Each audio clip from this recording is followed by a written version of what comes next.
Good evening and welcome. I'm Ijoma Onyato. Tonight, explosion at Weapons Dump Rocks Police Station in Jimeta, Adamawa State. 4 policemen confirmed dead. Abuja court fixes March the 9th to decide either to discharge or begin the trial of the PDP National Publicity Secretary, Olisametu. Senate to issue arrest warrant on immediate past chairman of the EFCC, Ibrahim Lamorde. And Greece recalls its ambassador to Austria following sharp disagreement among EU countries over the migrant crisis.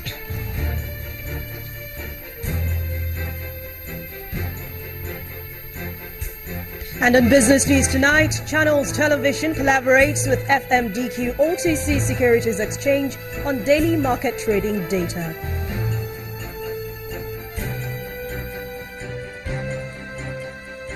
And in sports news, World Football Governing Body FIFA ready for a new leader as 209 member associations vote to elect Sepp Blatter's successor tomorrow. I'm Linda Kibe, and from Abuja, United Nations challenges African leaders to invest in urbanization on day 2 of the Habitat Conference in Abuja.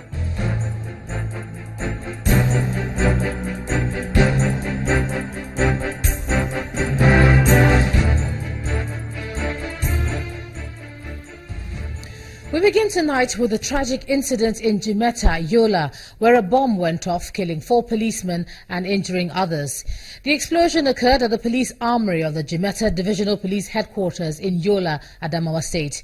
The detonated bomb was one of those recovered from members of the Boko Haram terrorist group. Now, according to the Commissioner of Police, Mohammed Ghazali, 1 assistant superintendent, an inspector and 2 corporals lost their lives.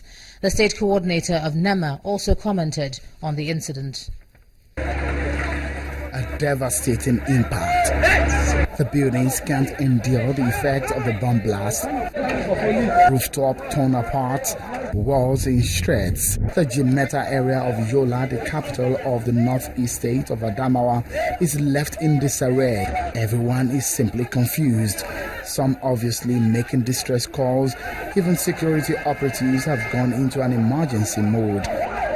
The police office in Jimeta is crumbling. Fire service operatives are called in to put out the fire to rescue what is left of the armory section of the police installation. Of course, adjoining buildings in the densely populated area are severely affected. The area is simply down to its nails. This is the carcass of the device they say is responsible. Some bomb devices they say was recovered from the Boko Haram insurgency during a routine exercise by police officers, which has now gone out of control.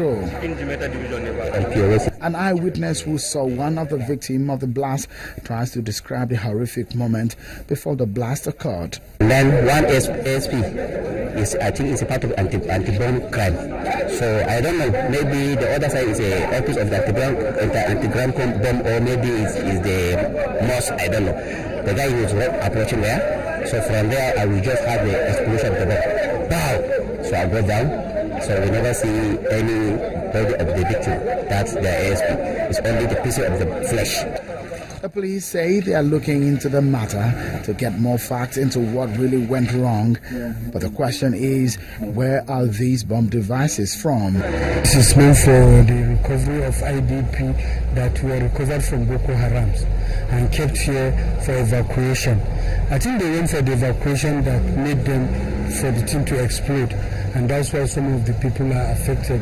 The environment was very tense immediately after the device went off. The state government is sure it's not an attack. It's not a terror attack, and it did not happen in a school, although it happened very close to a school.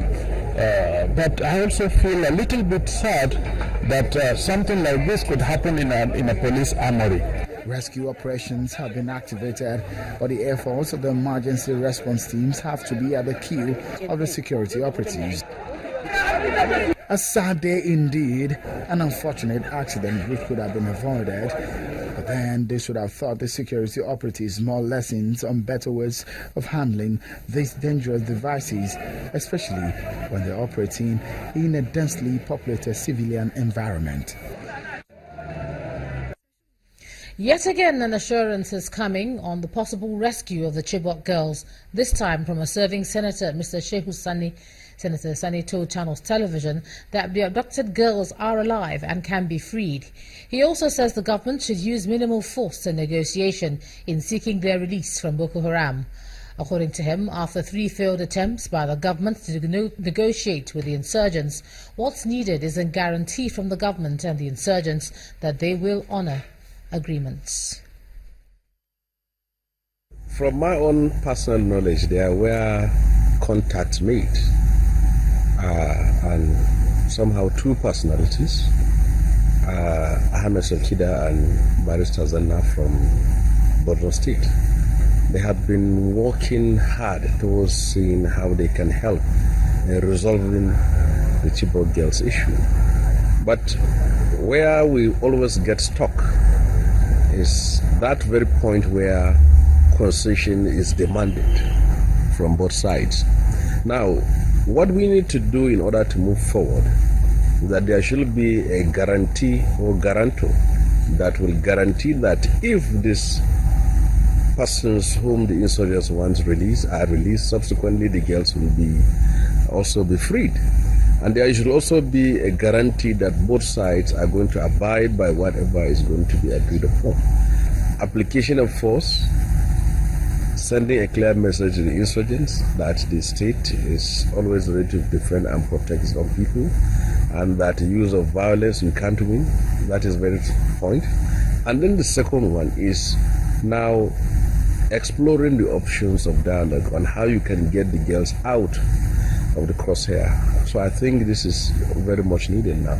As the military continue to make advances and achieve, as they move to in the forest, in the desert and all places where the terrorists were suspected to be hiding, and there should be a window for which we can get these girls out of captivity.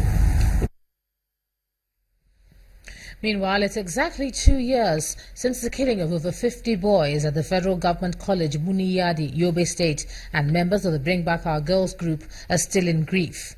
On February the 25th, 2014, suspected members of the Boko Haram sect attacked the school dormitory where the students were asleep.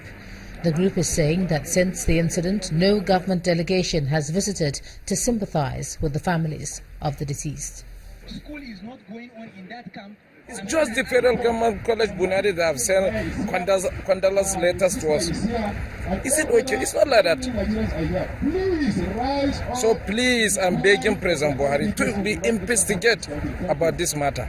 A lot of their land is locked up by padlocks because they are owned by our elders.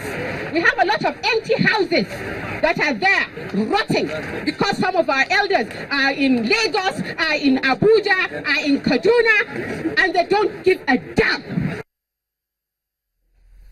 And back here in the south, maintenance of internal security was the key message at a one-day workshop for officers at the 302 Artillery Regiment in Onitsha, Anambra State. The Deputy Chief of Staff of 82 Division, Enugu, Colonel Chris Atake, and the Commissioner of Police, Hassan Karma, says that synergy between security agencies in partnership with members of the public is of utmost importance to ensure communities are safe and secure. 302 Artillery Regiment of the Military Cantonment Onitsha, Anambra State, played host to military and paramilitary personnel who have come to brainstorm on enhancing the capacity of officers and men in combating emerging security challenges. The Deputy Chief of Staff, 82 Division, Colonel Chris Ataki, along with his police counterpart, agrees that a sizable provision of adequate weaponry, cooperation among security agencies is key to effective operations. Improve synergy among security agencies. For me, this is one of the most important issues to discuss here. When security agencies don't synergize, when they don't cooperate, it could be likely to somebody that has two hands, but chooses to use one. I have talked about how we can leverage on the strength of each other. And there are so many ways in which we can synergize. Apart from operation, we can also synergize in the area of training. I would say that Nigeria is grossly over-policed, but we still have problems. But still, with all these agencies and many others, we are yet to have an efficient and robust internal security management. And the question will be why? Because of lack of cooperation and inter-agency synergy among these agencies. Touching on some issues that generate internal security crisis, the Deputy Governor, Nkem Okeke, pledges the continued support of the state government. The government came in and understood that if they wanted to make any change in our state, they must protect security. They must take charge of security of life and property in our state. And we did that. If there are no job for the youth, we have security challenges. If you have land disputes, you have security challenges. If the economy is in doldrums like we are seeing now, we have security challenges. The question is, what do we do as a nation?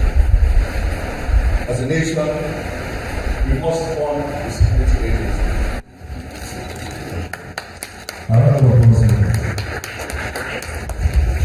Over time, Anambra State has enjoyed relative peace, and fora like these will help sustain the peace and harmony within the state and region in general.